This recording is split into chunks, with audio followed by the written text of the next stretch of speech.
The Republican U.S. Senate candidate in Missouri, Todd Akin, is making headlines again. 2 months ago, his remarks about women and rape caused a furor. This time, the issue is a comment about his opponent, Claire McCaskill. Chip Reid is in Washington with the story. Chip, good morning. Well, good morning. Good morning, Charlie. This time, Democrats are angry about a remark that Todd Akin made at a campaign event over the weekend in which he compared McCaskill to a dog.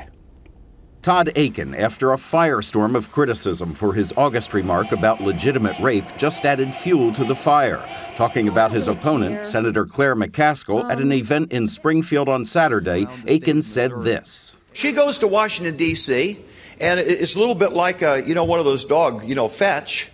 And she goes to Washington, D.C. and gets all of these taxes and red tape and bureaucracy and executive orders and agencies, and she brings all of this stuff and dumps it on us in Missouri. It was just over 2 months ago that Akin turned the national spotlight on this race. He was asked on a St. Louis television station whether women who become pregnant due to rape should have the option of abortion. First of all, from what I understand from doctors, that's really rare. If it's a legitimate rape, the female body has ways to try to shut that whole thing down. That erased what had been a comfortable lead for Akin as both Democrats and Republicans called for him to withdraw, and donors threw big-time money behind McCaskill. But the race remains close, in part because of questions about McCaskill.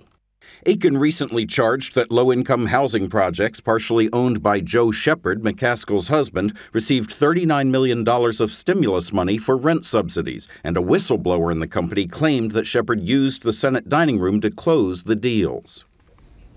McCaskill has vigorously denied those allegations, and at this point she holds a slim lead in most recent polls. McCaskill and Akin have their final debate this Thursday night. Charlie and Nora. Chip Reid, thanks.